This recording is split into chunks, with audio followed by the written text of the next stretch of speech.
¿Cómo están? Buenas noches, ahora sí. Qué alegría estar compartiendo ya este clima otoñal. ¿Para cuántos el otoño es la estación preferida? A ver, levante la mano. ¡Oh, hay varios! ¡Hay varios! ¿Más que el verano? Sí. ¡Wow!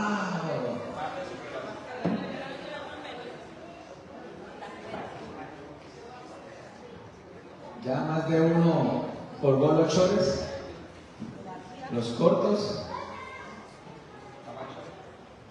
Por lo menos en la iglesia hoy ya están todos los chores colgados en el armario. Bueno, vamos entonces a ver el mensaje de hoy. Hemos venido hablando de finanzas, continuamos.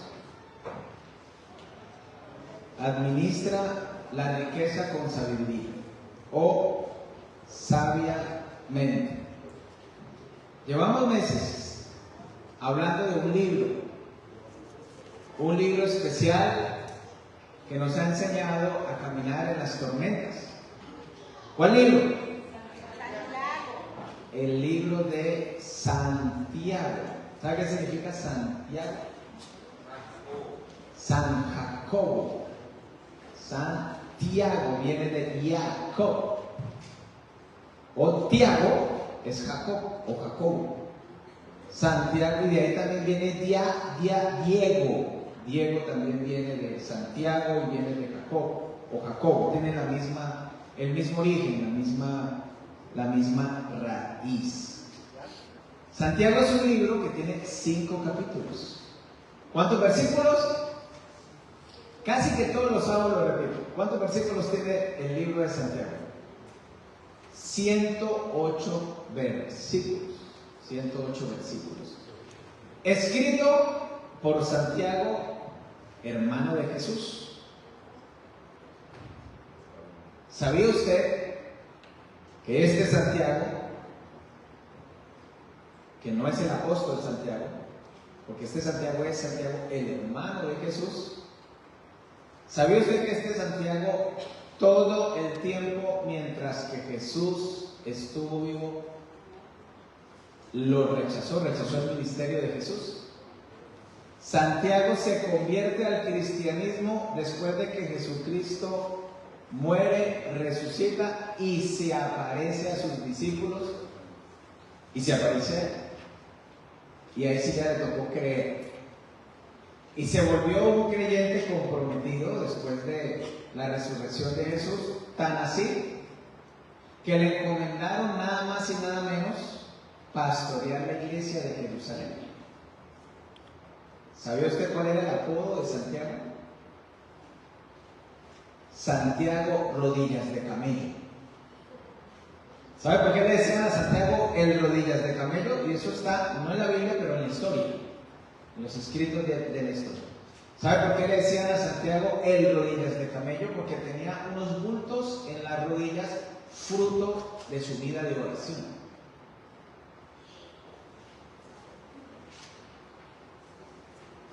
Si a nosotros nos pusieran un sobrenombre cristiano, ¿qué nos dirían? ¿El rodillas vírgenes? Porque poco nos arrodillamos. ¿O el rodillas de camello? Porque nos arrodillamos mucho. Yo preferiría el rodillas de camello que el rodillas vírgenes. Es un libro que da muchos consejos a los creyentes que están bajo estrés, en dificultad. En este momento la iglesia es perseguida y los creyentes empiezan a ser esparcidos a causa de la persecución por todo el imperio romano. Entonces, el contexto del libro de Santiago. La semana pasada, ¿recuerdan cuál fue el título del mensaje de la semana pasada? Bien les he dicho varias veces que el 95% de todo lo que oyen en las primeras 72 horas, para frustración de cualquier pastor, se olvida. Inseguridad financiera. Los apuntes, las invitaciones nos ayudan a recordar un poquito. Está bien, Por eso les damos un bosquejo cada vez que usted viene. Inseguridad financiera. Hablamos de no amontonar el dinero, sino más bien ahorrar. Y cuando se ahorra, hablamos de no depositar nuestra confianza en el ahorro, ni en una cuenta bancaria, sino en el Señor. Y vimos un texto que nos hacía 3 advertencias con respecto al dinero, de las cuales realmente solo vimos una: la de no amontonar, no acumular el dinero. Eso lo vimos la semana pasada. Hoy quiero que veamos las 3 completas. Repasemos la de la semana pasada y veamos las otras 2 advertencias. Como pastor de usted, quisiera ayudarle a que usted encontrara en Jesús su seguridad financiera y que usted aprenda a confiar en sus promesas. Que si usted hace lo que Él le pide hacer y confía en Él, Él no le dejará avergonzado. ¿Cuál es el lugar más seguro para estar en medio de una crisis? En el centro de la voluntad de Dios. Ese es el lugar más seguro para estar en medio de una crisis. Y hoy, recordando que la semana pasada hablamos de inseguridad financiera, hoy vamos a ver entonces cómo administrar la riqueza con sabiduría. Y vamos a volver a leer un texto que nos hace 3 advertencias, que está en Santiago capítulo 4, desde el versículo 17 hasta el verso 8 del capítulo 5. Dice así: recuerden que es pecado saber lo que se debe hacer y luego no hacerlo. Ustedes los ricos, en los últimos días que han acumulado tesoros. Ahí viene la primera advertencia, de no acumular tesoros. Los salarios justos que no pagaron a sus empleados ahora claman contra ustedes. Ahí viene la segunda advertencia, salarios justos que no pagaron. Hoy claman contra ustedes. Y esos gritos han llegado a los oídos del Señor Todopoderoso. ¿Los gritos de quién? De los empleados, a quienes los cristianos, porque recuerden que esta es una carta escrita a cristianos, no le pagaron los salarios justos. Han vivido sobre la tierra pensando solo en ustedes y en sus lujos. Esta es la tercera advertencia o llamado de atención: a no vivir pensando solamente en nosotros y en nuestros lujos, complaciendo cada capricho y placer que tienen. Han engordado tanto que parecen ganado listo para el matadero. Pero gracias a Dios, de esos creyentes gorditos no hay aquí en ellos. Han engordado y han vivido de tal manera que han hecho que gente inocente sea condenada a morir. Recuerden que ya pronto viene el Señor.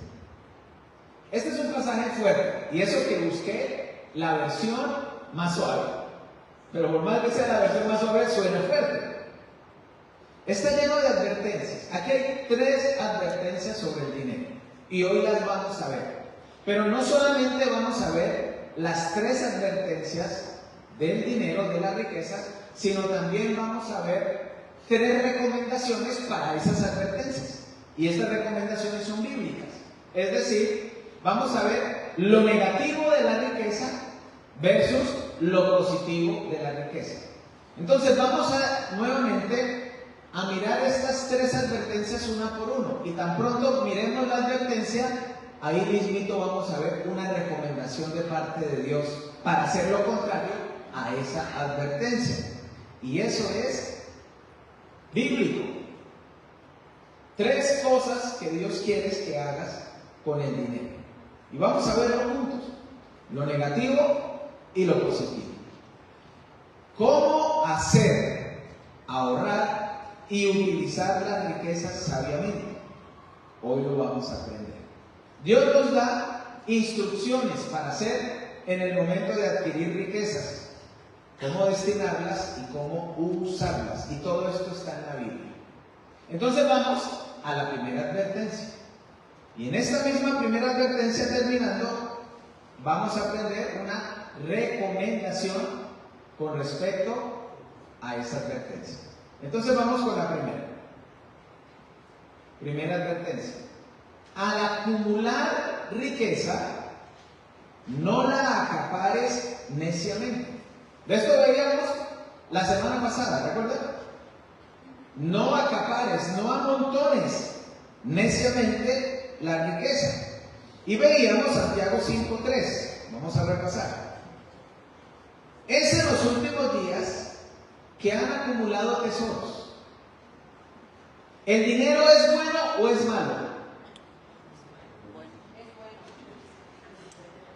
¿Es bueno o es malo? ¿Es bueno? ¿Ninguno? ¿Es bueno? ¿Un cuchillo es bueno o es malo?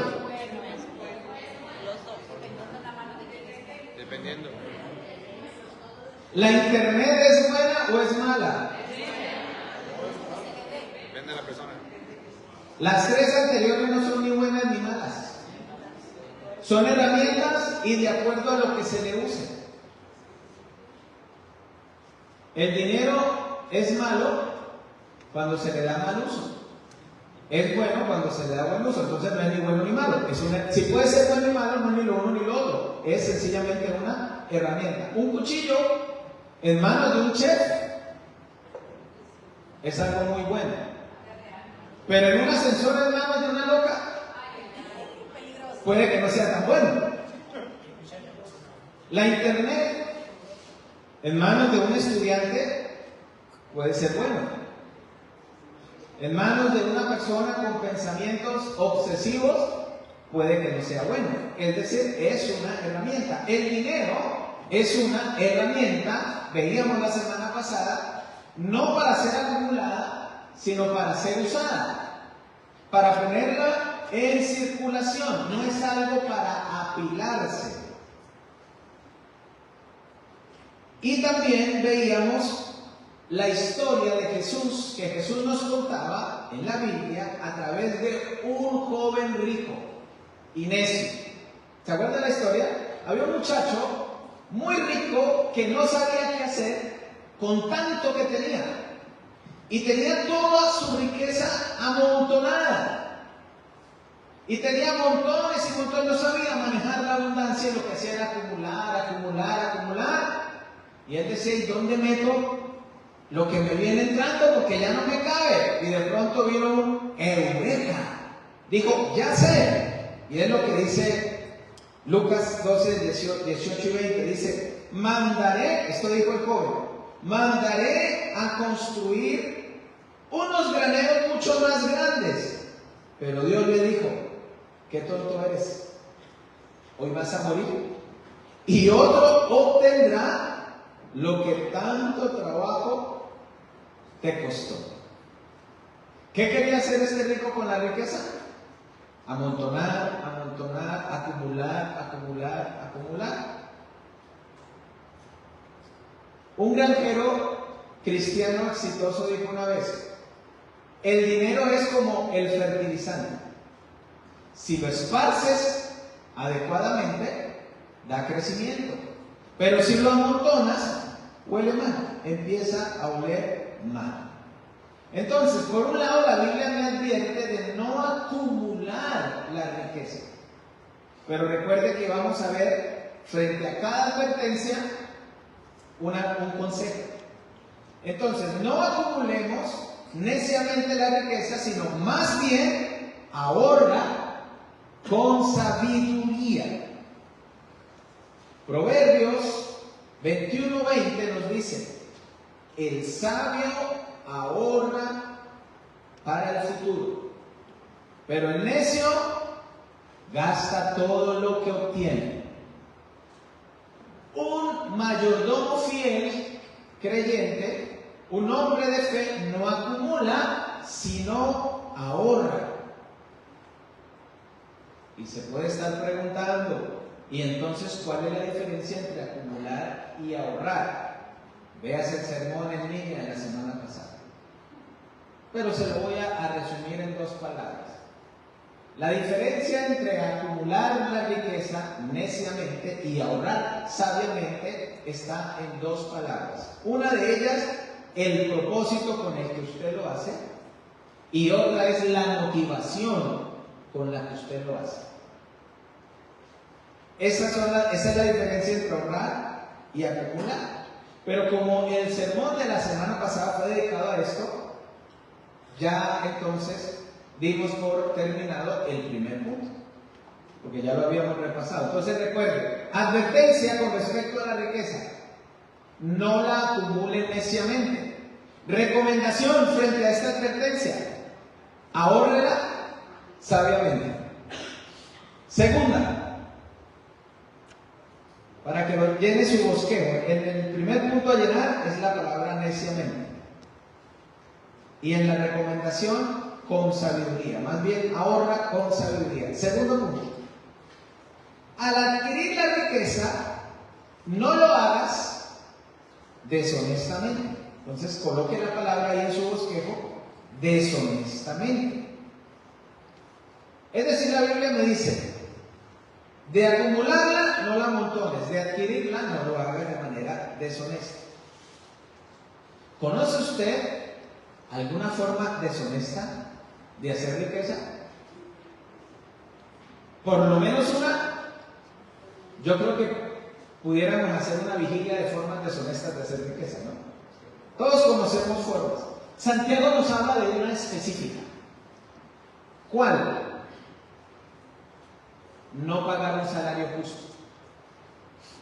Enriquecerme esclavizando a otros y no pagar un salario justo.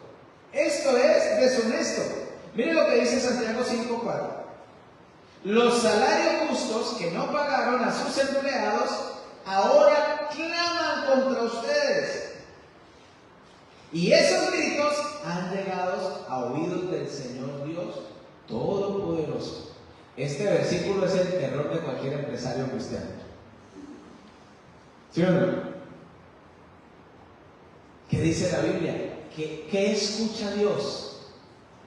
El clamor del obrero que recibe una paga injusta.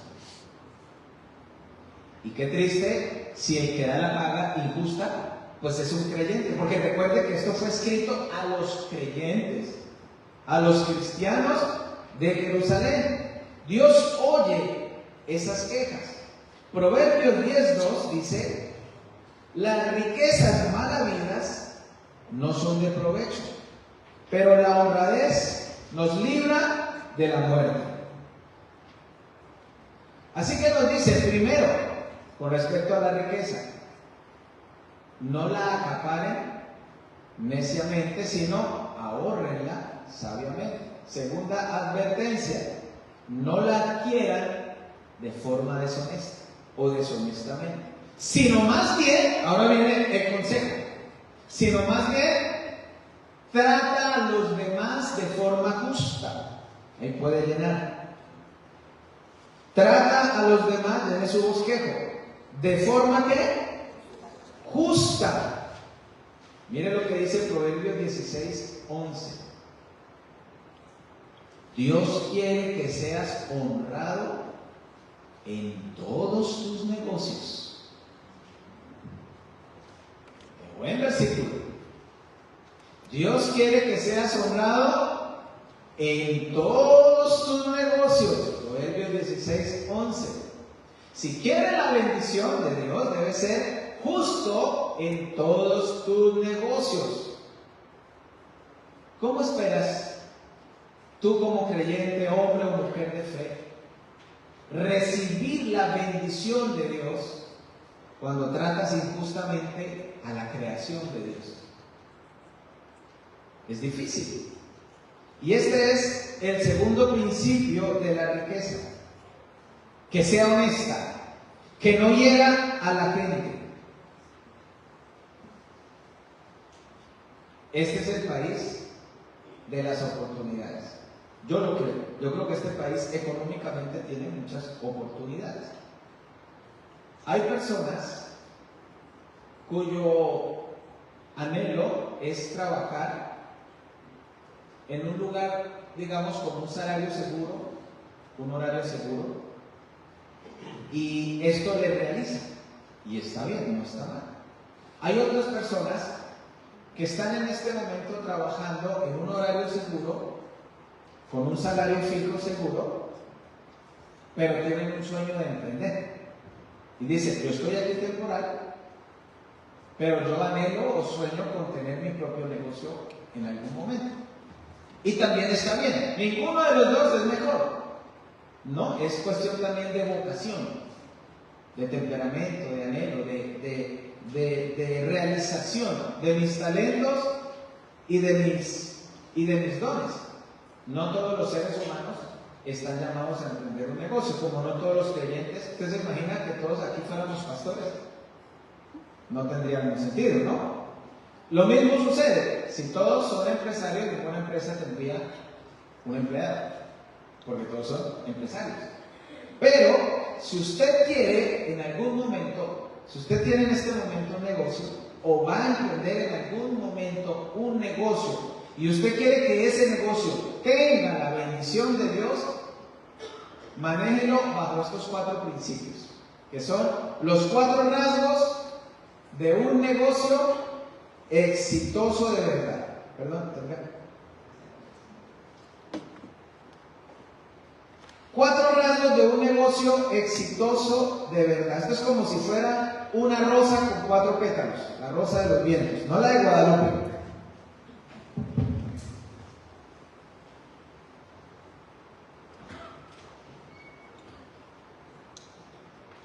Bueno, primer principio, el cliente se tiene que beneficiar. Negocio sin cliente, pues no es negocio. Todo negocio que necesita, clientes. Lo que usted ofrezca tiene que generar bendición al que lo adquiere. El servicio que usted ofrece debe ser algo bueno. Ese es un principio. El cliente se debe beneficiar. Segundo principio. El dueño también se tiene que beneficiar. Sin ganancia no es negocio. Esto no es sucio. Que exista una ganancia para el dueño, esto no es sucio. Esto es bueno. Esto es saludable. Tercer principio. Los trabajadores también se tienen que beneficiar. Hay negocios que benefician al cliente, al dueño, pero no a los trabajadores. Los esclavizan, les pagan más bien con penalidades. Cuarto principio, la sociedad se debe beneficiar. Que tu negocio de alguna manera retribuya a la sociedad, a tu iglesia, a la biblioteca, al hospital, a una escuela. Eso es un principio para un negocio con la bendición del Señor. 4 principios entonces. Se debe beneficiar el cliente, el dueño, los empleados o los obreros, lo mismo. Y por último, la sociedad. Eso es un negocio con la bendición del Señor. Un negocio que agrada a Dios. Miremos la sugerencia que nos da Proverbios 13:11 con respecto a la riqueza. La riqueza lograda de la noche a la mañana, pronto ¿qué? Desaparece. Usted sabía que los estudios de economía dicen que la riqueza que se va más fácil es la que se ganó más fácil. Y eso lo dice la Biblia. La riqueza lograda de la noche a la mañana, pronto desaparece. Pero la que es fruto del arduo trabajo aumenta con el tiempo. Así como este es el país de las oportunidades, también es el país de las fantasías. Es el país de Alicia, de las maravillas. Muchos idealizan el hacerse ricos de un día para otro también en este país. Y tenemos que tener cuidado con ese deseo de pasar de rico a pobre de un día para otro. De ahí viene la adicción a la lotería, y de ahí vienen invertir el dinero en donde me dijeron que allá me van a dar la rentabilidad que no me paga nadie. Normalmente, si es tan bueno para ser cierto, pues es mentira. Cuidado con el dinero fácil. La Biblia bendice, Dios bendice más el dinero a la antigua. ¿Cuál es el dinero a la antigua? Lo que dice la Escritura. El que es fruto de ¿qué? De largo trabajo, este aumenta con la bendición de Dios con el tiempo. Los atajos son una peligrosa tentación para hacer la riqueza. Por favor, lo que fácil llega, fácil se va. Lo que por aguas viene, por aguas se va. Proverbios 1:19 nos dice: así terminan los que van tras ganancias mal habidas. Por estas perderán la vida. Cualquier ganancia mal habida nos hace perder. ¿Qué perdemos? Honestidad, integridad, testimonio, dignidad, autenticidad, y más bien nos podemos volver por las ganancias mal habidas estafadores, mentirosos, farsantes, engañadores y vendedores de nuestra propia alma. Dios dice: gana dinero honestamente y sé justo con las personas. It's 8 o'clock. Fuera en el nombre de Jesús, por si acaso. Mateo 16:26. Pero no te lo vas a hacer. Mateo 16:26. Mire lo que dice la Escritura. ¿Y qué beneficio obtienes si ganas el mundo entero, pero pierdes tu alma? Yo pregunto, ¿hay algo que valga más que el alma? Los que tienen una cédula un poco más antigua, recuerden los cuentos de los hermanos Grimm, cuando en los episodios que se le vendía el alma por allá a un demonio, y ya luego cuando llegó la hora de vámonos para el caldero eterno, ahí ya venía la crisis. ¿Hay algo más que vale el alma? ¿Que valga más que el alma? No. ¿Conoces a alguien que sería capaz de vender su propia alma? Yo creo que sí, y muchos, pero es un mal trueque. Todo el que hace ganancias honestas está vendiendo su alma, pero es un mal trueque, un mal cambio, no vale la pena, no vale tu alma. Y hablando de engañar a la gente con dinero, Malaquías, que es el libro más antiguo, que es el libro del Antiguo Testamento, pero es el último libro del Antiguo Testamento, en el capítulo 3, del verso 8 al verso 12, nos dice, hablando un poquito de la riqueza mala vida y de engañar. Dice: ¿habrá quien pueda robarle a Dios? Pues ustedes me han robado. Sin embargo dicen: ¿cómo está eso de que te hemos robado? Y dice Dios: me han robado los diezmos y las ofrendas, que son diferentes, que me corresponden. Ustedes están bajo maldición porque toda la nación me está estafando. Traigan todos los diezmos al depósito del templo. ¿Qué es el templo? Es el lugar donde adoramos a Dios, donde nos congregamos. ¿Qué es un diezmo? Bueno, ahorita vamos a recordar o a repasar qué es un diezmo. ¿Qué no es un diezmo? No es un diezmo el dinero que yo dispongo para ayudar a mis padres, por ejemplo. No es un diezmo el dinero que yo dispongo para una obra benéfica. No es un diezmo el dinero que yo dispongo para ayudar al necesitado. No es un diezmo un dinero menos del 10% de mis ingresos. Ahora, ¿qué dice la Escritura? Dice: traigan los diezmos al depósito del templo para que haya suficiente comida en mi casa. Y con esto pueden ponerme a prueba. Verán si no les abro las ventanas de los cielos y derramo sobre ustedes una bendición tan grande que no tendrán suficiente espacio para guardarla. La única vez en toda la Biblia donde dice, pruébeme a ver si existo, es aquí. Es en este reto. Y dice, sus cosechas serán abundantes, porque las protegeré de insectos y enfermedades. Las uvas no caerán de las vides antes de madurar, y entonces los llamarán benditos. Qué pasaje tan espectacular, tan claro de parte del Señor. Y no es la única promesa que hay en la Biblia acerca del diezmo. Hay muchas, es más, hay muchas más promesas en la Biblia de diezmar, de dar y de ser generoso que de cualquier otro tema en la Biblia. ¿Y sabe por qué? Porque Dios es generoso y quiere que ustedes y yo aprendamos a ser como Él. Él quiere que nos parezcamos a Él. Por eso hay tanto versículo que habla de dar, de la generosidad, porque Él quiere que aprendamos a despegarnos del amor al dinero. ¿Sabe cuál es el único antídoto contra el materialismo y el consumismo en este país? El dar. Es el único antídoto.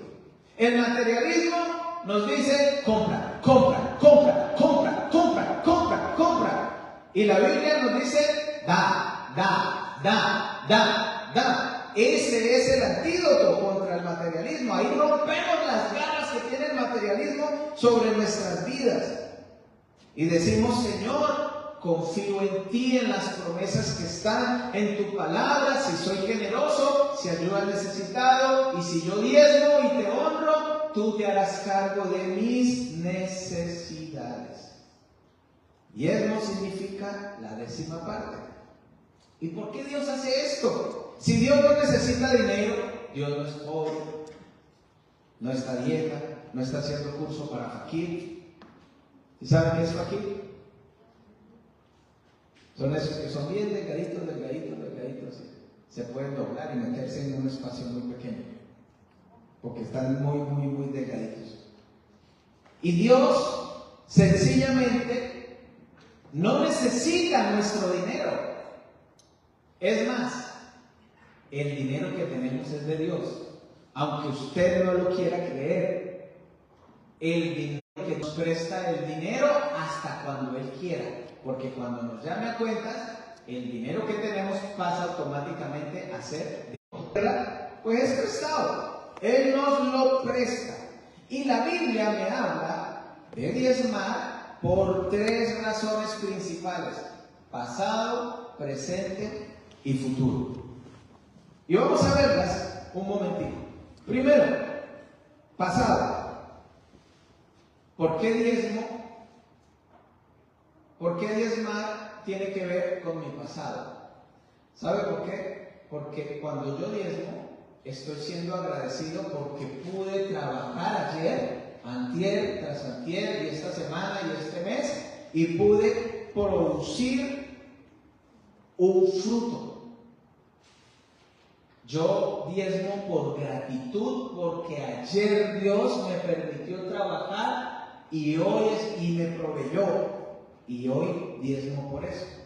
En estos días he estado, les cuento que he estado mirando opciones de otro lugar diferente para congregarnos,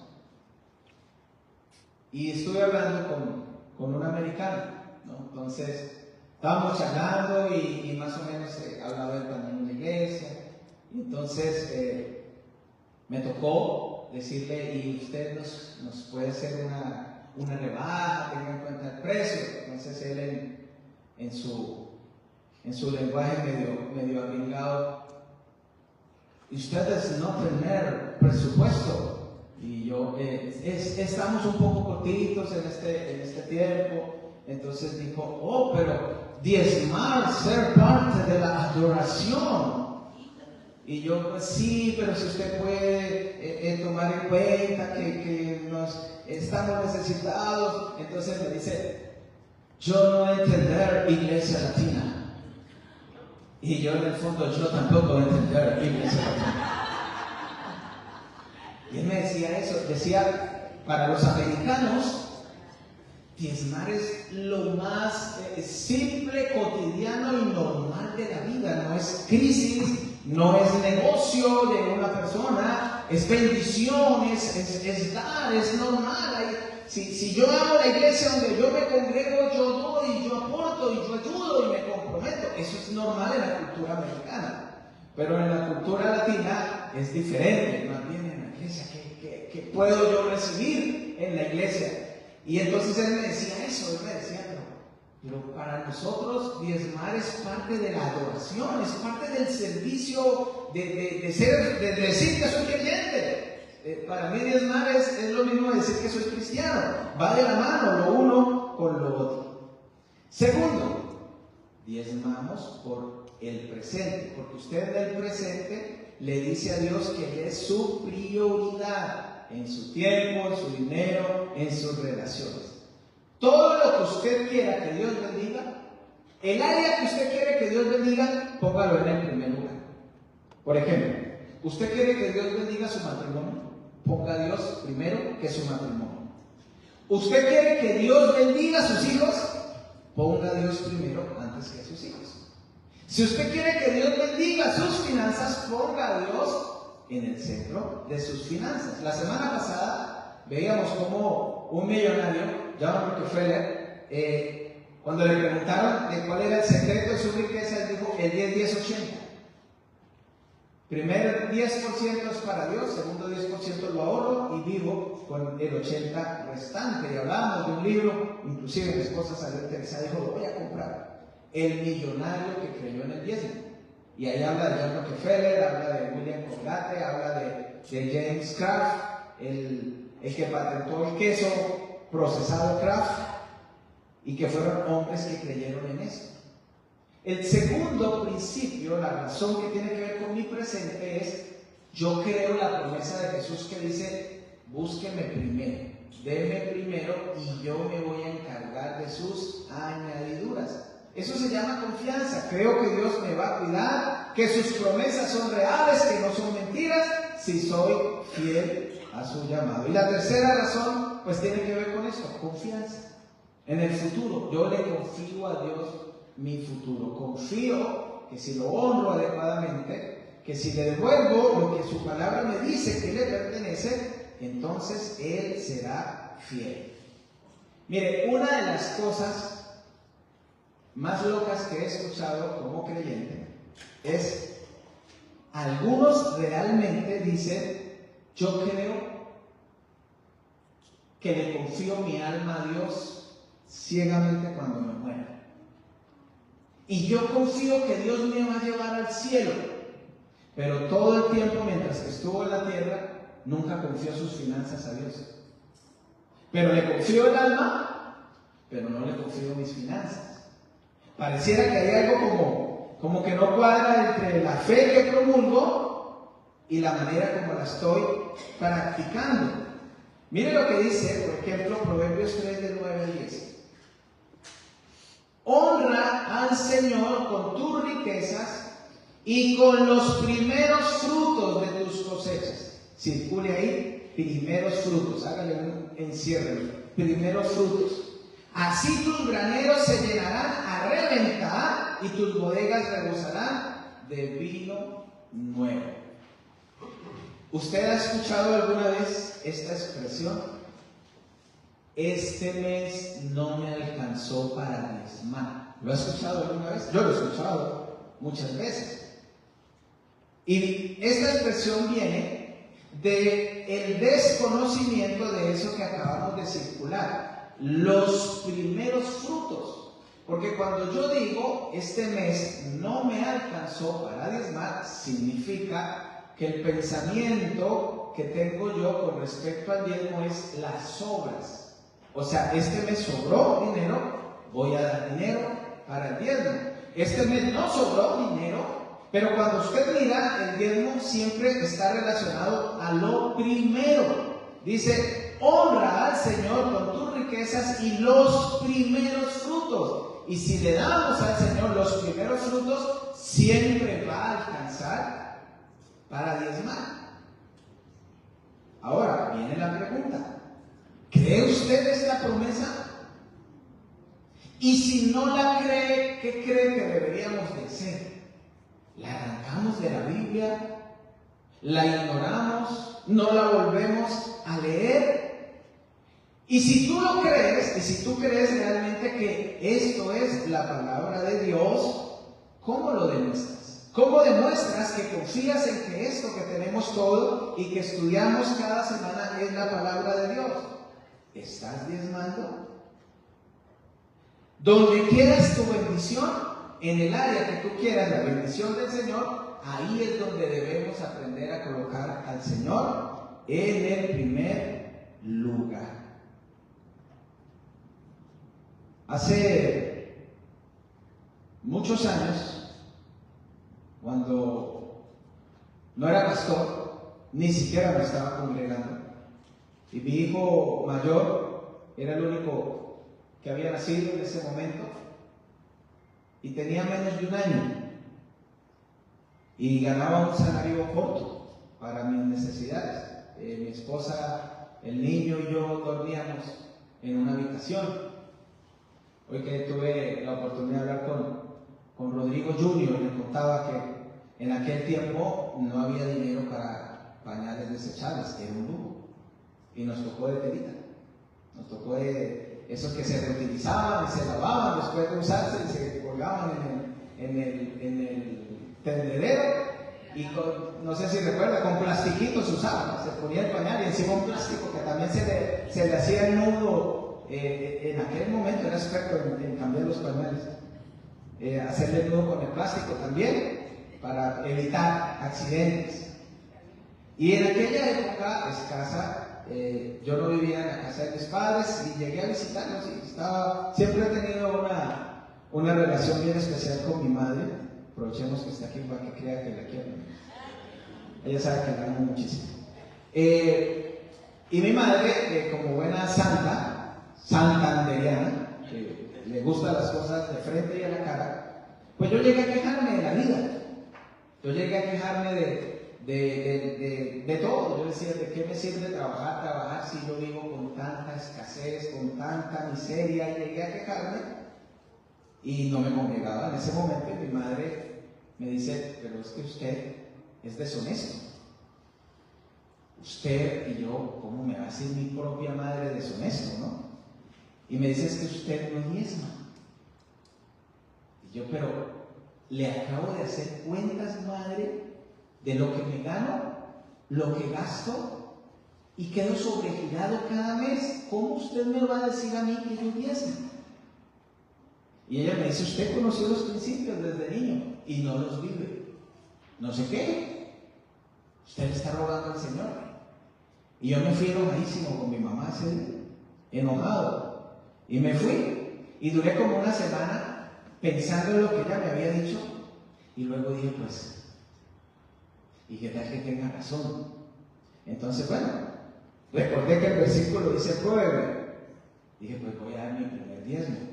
Y fui a la iglesia, que tenía tiempo, mucho tiempo que no iba, como 2 años tal vez, que no iba. Y fui a la iglesia y deposité mi primer diezmo. Y nos pagaban quincenal. Y a la quincena me dice mi mamá, ¿y cómo está? ¿Cómo le fue? ¿Diezmó? Sí, diezmé. ¿Y cómo le fue? No, pues estoy más endeudado que antes. No es que se me fueron, la quincena era 150,000 pesos, era la quincena, el mes era 300, sí. Ya tengo 15,000 menos, y pues ahora me alcanzó para menos. Mi rojo es más grande que el de antes. Y pasaron otros 15 días, y mi madre me volvió a preguntar, ¿y volviste a desdar? Sí, madre, ¿y cómo estás? Más endeudado que hace 15 días.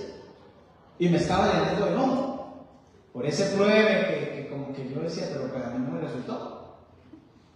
Y entonces recuerdo que trabajaba un part-time en un banco.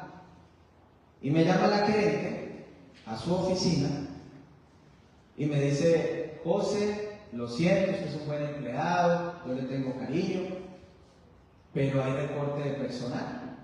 Y lamentablemente, pues aquí está la carta de despido, necesito que me la firme, por favor.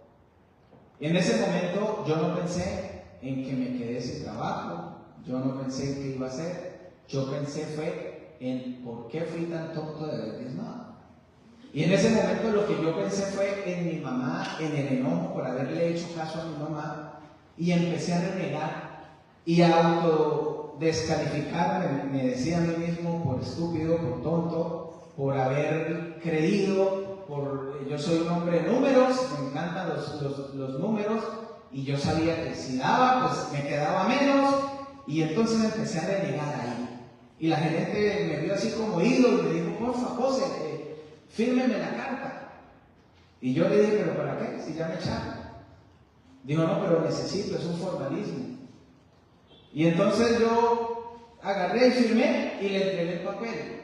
Y me dice, usted siendo un cajero capacitado como usted y bien capacitado, usted firma papeles sin leerlos.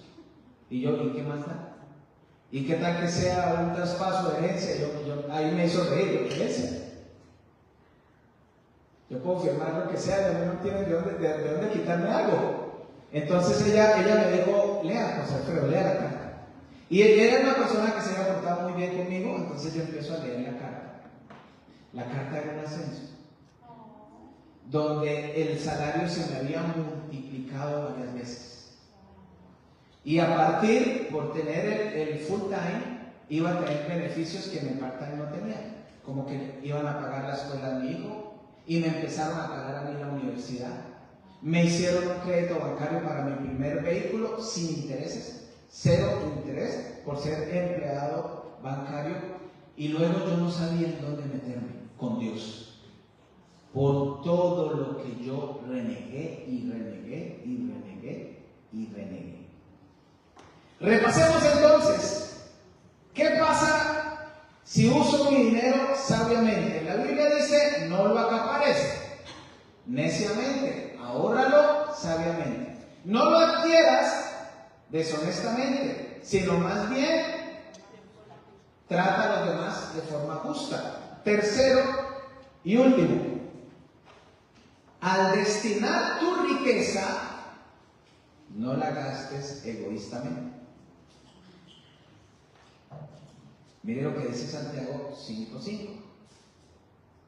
Han vivido sobre la tierra pensando solo en ustedes y en sus lujos, complaciendo cada capricho y placer que tienen. Eso es una advertencia. No confundas patrimonio con tu valía. La marca de un accesorio no te da valor ante Dios. No tienes que probar cuán valioso eres de acuerdo a las cosas que compras. En estos días hablaba con un amigo que me decía, pero el dinero que yo gano es para darme unos lujos, ¿cierto? ¿Cierto, José? Entonces yo me sonreí y le dije, ve a la iglesia este sábado y te respondo lo que me estás preguntando, de que el dinero que yo produzco es para mis propios lujos. Pues miren lo que dice la Biblia. Han vivido sobre la tierra pensando solo en ustedes y en sus lujos, complaciendo cada capricho y placer que tienen.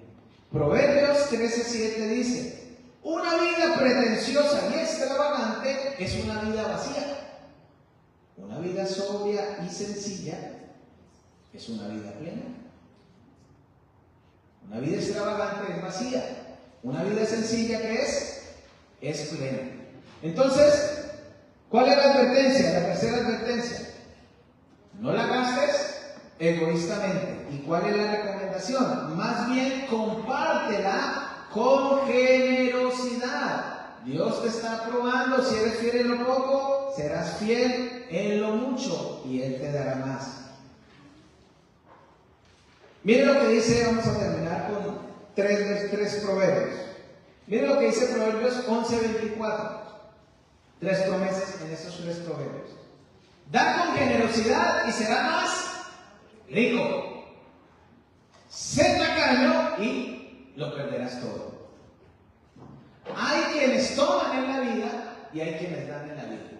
Hay tomadores y hay dadores. ¿Usted dónde se ubica? ¿Qué hace más? No es cierto que 50-50, aquí no hay 50-50. O soy tomador o soy dador. Por inercia, por naturaleza pecaminosa, todos nacemos siendo tomadores. Y le voy a poner la siguiente reflexión. Los que somos padres, piense cuántas veces nuestros hijos, después que tuvieron uso de razón, después de los 7 años, llegaron felices a casa diciendo: mamá, le regalé mi juguete preferido a un amiguito que no tenía juguetes. Y así con esa cara de emoción. Ahora piense cuántas veces de pronto uno de nuestros hijos llegó a casa feliz y emocionado diciendo: ¡mire lo que me regalaron! ¡Mire lo que me encontré! ¡Mire lo que me dio la profesora! ¡Mire lo que me dio mi mejor amigo! ¡Mire el dinero que me encontré! ¿Cuántas veces? Oh, seguro varias veces. ¿Y por qué? Porque en esta vida nacemos con la naturaleza pecaminosa de egoísmo. Somos tomadores de tomar el dinero, no tomadores de bebedores, ¿no? Somos tomadores y no dadores. Entonces, tenemos que permitir que el Espíritu Santo nos quite el velo que nos tiene enceguecidos y podamos ver la gloria del dar. Dios es un Dios dador y Dios está detrás del dar. Mire lo que dice Proverbios 11:25, y amo este versículo. El generoso prosperará, y el que reanima a otros será reanimado. El generoso prosperará. Desde niño lo aprendí. En la ciudad donde vivíamos, recuerdo, había un restaurante muy cerca de la casa donde yo me crié. Y siendo un niño, ahí había un homeless que en las noches dormía en el espacio del restaurante que era abierto donde se servían las mesas. Y yo recuerdo teniendo 8, 9, 10 años, siempre organizar con los demás niños de la cuadra el cómo llevarle comida, el cómo darle ropa. Y también recuerdo la escasez de mi casa. En mi casa había mucha escasez. La alimentación de mi casa, de mis padres, no era balanceada y saludable. Las porciones de proteína eran pocas, escasas, y había muchos meses que no había la proteína del almuerzo, era un huevo. No había un pedazo de carne en la mesa o un pedazo de pollo, muchos meses en nuestra casa. Y sin embargo, en medio de lo poco que teníamos, yo recuerdo desde niño agarrar y partir un poco de eso que me daba, que no tenía tanto nutriente, ir y llevarlo a una persona que vivía en ese restaurante. No sé si tú recuerdas de Ana Patricia, El Bucanero se llamaba, muy cerca de donde yo vivía. Y tenía unos amiguitos que vivían a 3 casas, que toda su familia, bueno, no toda, pero gran parte de su familia pertenecían al crimen organizado. Y cuando ellos hacían cosas indebidas, los niños quedaban sin adultos que los cuidaran. Entonces, a veces pasaban semanas que sus cuidadores no estaban porque estaban fugados, porque la ley los buscaba. Entonces esos niños quedaban a veces sin comida. Y la situación de mi casa era difícil. Y sin embargo, siempre traté de ayudar a esos vecinos de lo poco que tenía. Y tenía otro vecino que tenía tienda en la casa, vendía una bodega, un abasto. Y de ahí yo le pedía y íbamos y juntos les llevábamos. Y créanme, lo que dice la Escritura es cierto: el que reanima a otros será reanimado. Siempre he visto la misericordia y la bendición de Dios sobre mi vida. Siempre Dios ha colocado ángeles de misericordia en los momentos más profundos de escasez. Dios siempre ha colocado cerca de mí y de mi familia personas generosas que me dicen, Dios me puso en mi corazón darte esto, te lo regalo, un viaje a Israel, cantidad de cosas, un carro, cantidad de cosas. Dios ha colocado siempre alrededor mío. Llevo 37 años compitiendo con Dios a ver quién da más, y 37 años siendo derrotado por Dios, porque nunca podré dar más que Dios. Uno de esos niños, hijos de padres que pertenecían al crimen organizado, creció y bueno, varios de ellos tomaron ese camino. No puedo ser muy específico porque son, digamos, amigos y todavía a veces en las redes por ahí me escuchan. Y ellos conocieron siempre mi buen testimonio. Y recuerdo una vez, estaba haciendo ministerio en una iglesia y un discípulo muy cercano, que era el tesorero de la iglesia, le rentó la habitación a alguien, a un muchacho. Y de pronto el discípulo me dijo, a la persona que le renté tiene un problema muy grande, le pegaron una cuchillada, una puñalada acá, y su brazo está inmóvil y parece que va a perder el brazo. Entonces me dice, pastor, ¿será que puedo orar por él? Y yo, claro. Entonces lo llevó a la iglesia y lo llevé a un lugar que llamamos oratorio, un lugar donde, un cuarto donde uno entraba solamente a orar, y empecé a conversar con él.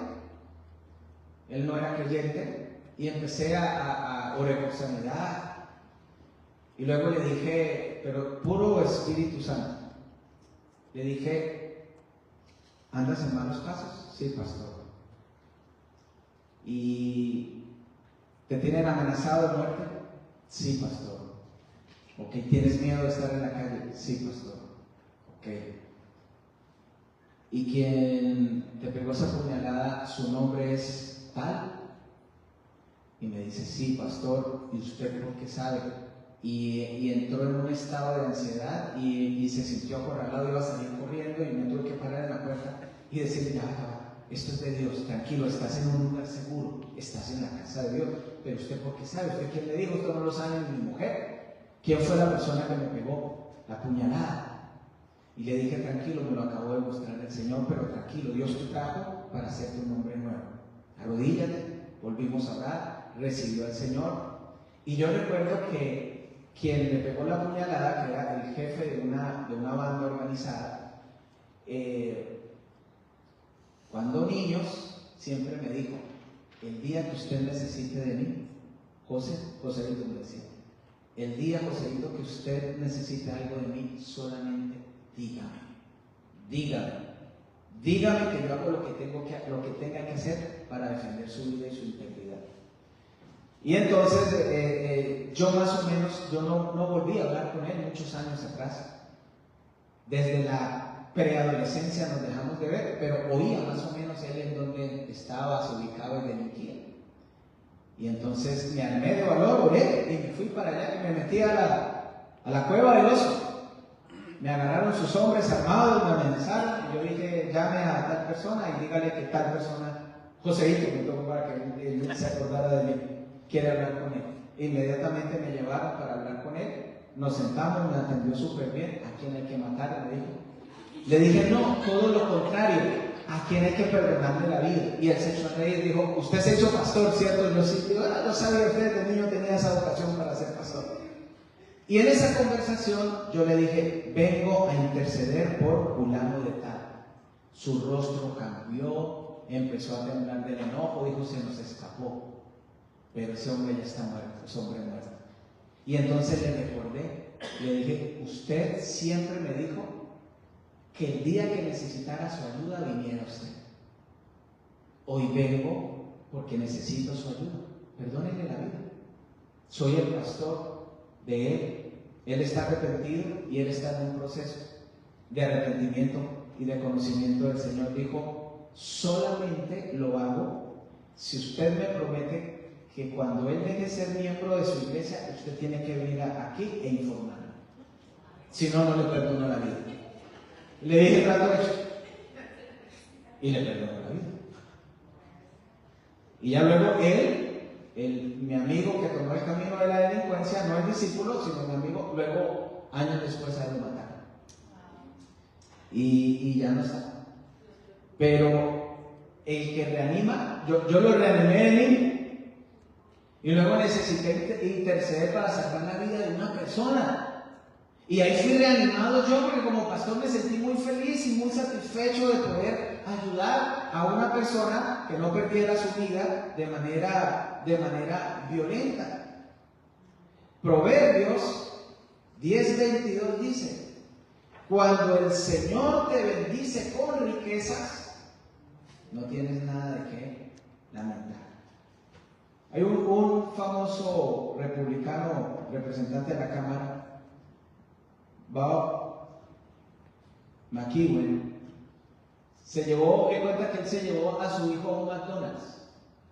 Él iba adelante, hizo la fila, su hijo iba al lado del copiloto, pidió unas papas fritas, el papá las pagó, y de pronto en el camino se las entrega al hijo, y él se le hizo fácil meter en el paquete de papas del hijo la mano, y el hijo le golpeó la mano, y le dijo: son mías, son mis papas. Y entonces el papá le dijo 3 cosas. Le dijo: primero, no se te olvide quién las compró. Todo lo que tú tienes, yo soy la fuente. Yo te llevé al McDonald's, yo hice la orden, yo pagué, yo la recibí y yo las entregué. Tú tienes papas, es por mí. Segundo, hijo, si yo quisiera quitártelas, te las podría quitar ya. O soy tu papá. O si quisiera multiplicarlas, te compro un camión de papas, si yo quisiera. Y tercero, yo no necesito tus papas, yo puedo comprarme las mías. Quería probar qué tan egoísta eras. Y estas son las 3 lecciones que aprendemos también con respecto a Dios y al dinero. Primero,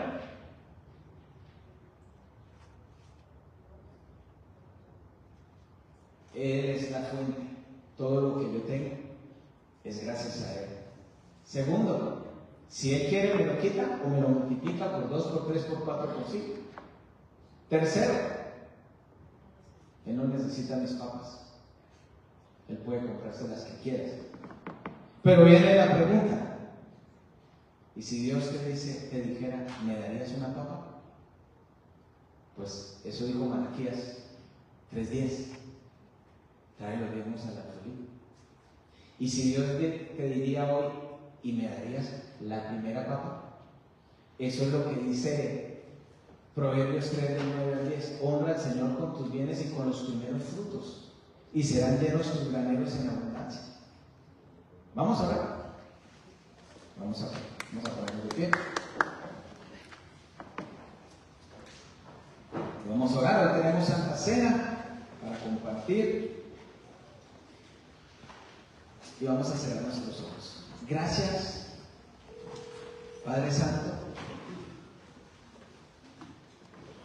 por acompañarnos de forma especial hoy.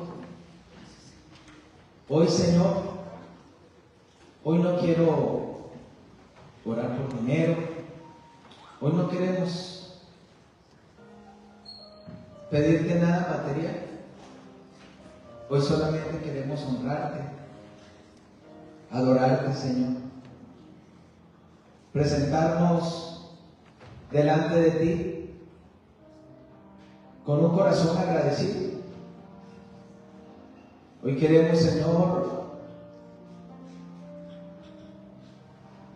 colocarte en el primer lugar de nuestra vida, en el primer lugar de nuestro corazón.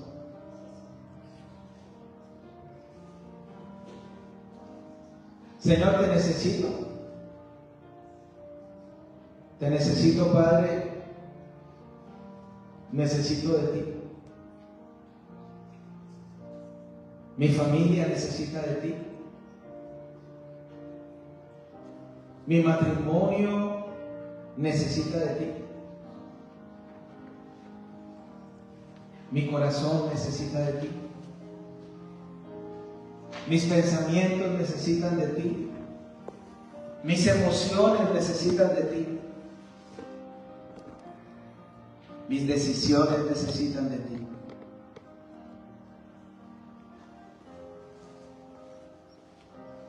Señor, hoy es el último sábado del mes. Hoy es nuestro último encuentro familiar de adoración de este mes. Y queremos darte gracias, Señor, por todo lo bueno que tú has sido hasta el día de hoy, Señor. Has sido bueno en gran manera con nosotros. Gracias por este mes de septiembre. Gracias por todo lo vivido. Gracias, Señor. Gracias. Porque tuvimos alimento, porque tuvimos techo, porque tuvimos una familia, porque tuvimos empleo. Gracias. Gracias. Porque tuvimos salud. Porque nos diste la habilidad de trabajar, Señor. Nos habilitaste para producir. Gracias. Gracias, Señor. Este mes fuiste misericordioso. Millones, Señor, en este mes cayeron en calamidades. Millones en este mes, Señor, pasaron por la tragedia. Vivieron el día malo, el día de la angustia. Caminaron por el valle de sombra de muerte, pero tuviste misericordia y memoria de nosotros. Gracias por este mes que pasó.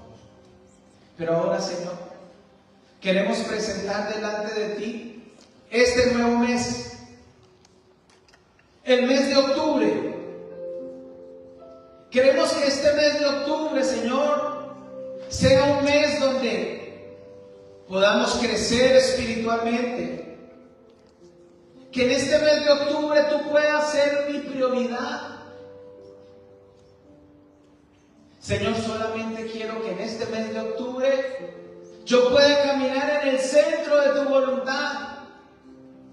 Y que en este mes de octubre tú seas el centro de mi vida, el centro de mis decisiones, seas el centro de todo lo que yo hago, Señor. Que en este mes de octubre, Dios de los cielos, tu misericordia se extienda, pero yo camine, Señor, en integridad, camine en principios y tú seas el centro de mi vida, Señor. Para gloria y honra de tu nombre.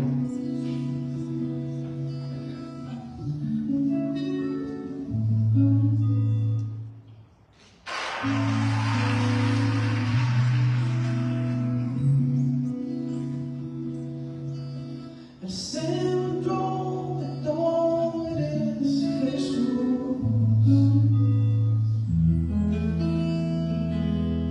Desde el principio y hasta el fin, tú has sido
mi vida eres tú, si mi vida eres tú, de mi ser hasta el cielo, Cristo en el centro, mi vida eres tú, si mi vida eres tú, de mi ser hasta el cielo, Cristo en el centro, mi vida eres tú, mi vida eres tú, de mi ser hasta el cielo, Cristo en el centro, mi vida eres tú, si mi vida eres tú.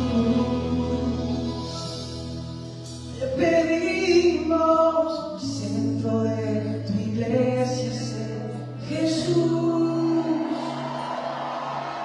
El centro de tu iglesia, ser Jesús. Cada rodilla se doblará y toda lengua te confesará. Cristo, oh Cristo, oh Cristo, al poder del nombre, sabiduría del nombre, salvación del nombre, libertad del nombre de Jesús, hasta el cielo, Cristo en el cielo, mi vida eres, mi vida eres, de mi ser hasta el cielo, Cristo en el cielo, oh mi vida eres tú, si mi vida eres tú, de mi ser hasta el cielo, Cristo en el cielo, mi vida eres tú, mi vida eres tú,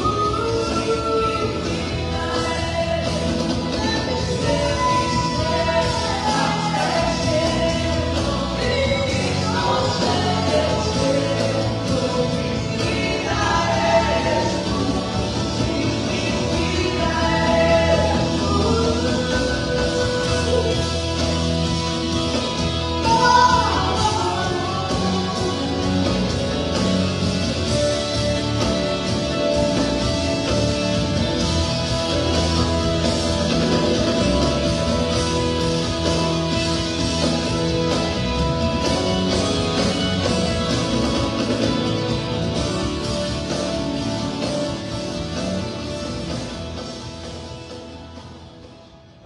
Dice tu palabra, Señor, porque yo recibí del Señor lo que también os he enseñado, que el Señor Jesús, la noche que fue entregado, tomó pan, y habiendo dado gracias, lo partió y dijo: tomad, comed, esto es mi cuerpo, que por vosotros es partido. Haced esto en memoria de mí.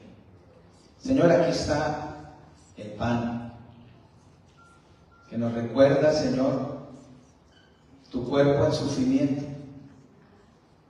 El mismo Judas fue un instrumento en tu vía dolorosa, Señor. Tu cuerpo que fue ofrecido por nosotros. Hoy consagramos, Señor, este pan,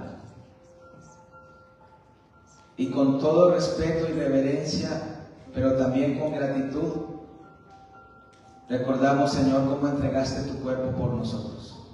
Consagramos este pan delante de ti y procedemos a comerlo.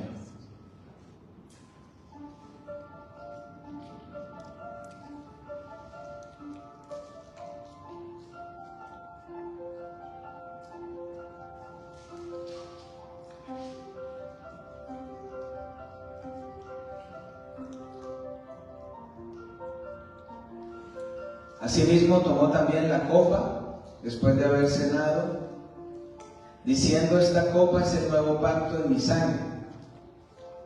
Haced esto todas las veces que la bebieres en memoria de mí. Así que pues todas las veces que comieres este pan y bebieres esta copa, la muerte del Señor anunciáis hasta que Él venga. Señor, esta sangre representada aquí, Señor, en esta copa,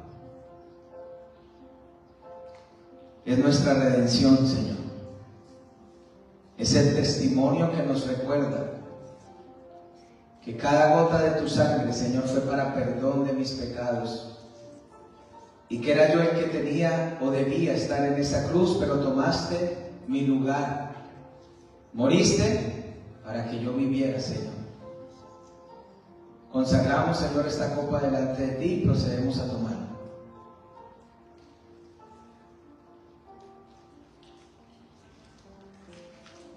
Gracias, Padre Santo, porque tu palabra dice que hagamos esto hasta que tú vengas, Señor. Y esperamos tu venida, amamos tu venida, nos preparamos, Señor, como tu novia. Y mientras tanto, Señor, queremos permanecer en santificación. Muchas gracias, Señor. Que tu bendición sea sobre cada uno de nosotros. Que tu bendición que enriquece y que no añade tristeza se extienda, Señor, sobre nuestras vidas. En el nombre precioso de Cristo Jesús. Amén y amén.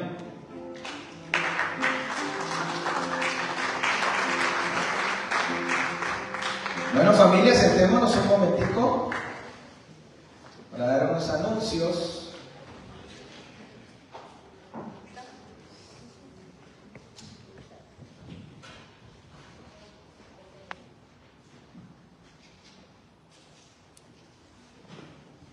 Vamos a dar unos anuncios. Voy a mirar aquí mi calendario. Bueno, la próxima semana tenemos vigilia. Pero el sábado 12 de octubre es un día especial. Es el día de la raza. Es el día ¿de qué más se celebra? 12 de octubre de 1492. Crisóforo Colombo era el nombre original de Cristóbal Colón. Crisóforo Colombo, que no nació en España como algunos creen, sino en Génova, Italia, en apariencia descubrió América. Y normalmente hacemos algo especial, pero quiero que este año, como es el día de las razas, y esta iglesia tiene una riqueza, una pluralidad en cuanto a etnias y orígenes, quiero que hagamos un compartir por nacionalidades. Entonces vamos a estar haciendo grupitos por WhatsApp. Si usted no quiere participar, usted se puede salir del grupo, no hay problema, puede venir, solo que en los grupitos nos vamos a poner de acuerdo por países qué se puede hacer para ese día. Entonces, no es camisa de fuerza, pero qué rico si usted se une. Y entre varios hacemos, y por ahí me sugerían que la idea es que el que preparó desde su cultura no coma de esa cultura sino de otras culturas. Pero lo pensé bien, está difícil porque si hay culturas, digamos, grandes en números de creyentes que pertenecen a un mismo país y son los que más van a traer, te van a comer muy poquito. Por ejemplo, si hay una sola persona de un país y dice, yo puedo traer dulces, porque estoy yo solito, yo no puedo hacer un plato para toda la gente completo. Entonces él solamente puede aportar. Y entonces el que vino de un país que son bastantes, hicieron bastante, entonces solo le va a tocar comerse el dulcecito porque no puede probar de lo que trajo. No, entonces podemos mezclarnos en ese sentido. Entonces, para que nos vayamos preparando, eso va a ser en 2 semanas. En 2 semanas. Entonces, Perdón, o sea, cada país tiene representación En la comida, sí, y luego lo compartimos después de la reunión. ¿Listos? ¿Qué tal les parece la idea? Celebremos bien rico. Comamos rico, como dijeron por ahí. Los cristianos no beben, pero comen. Comamos eso. Está muy bien. Mis amados,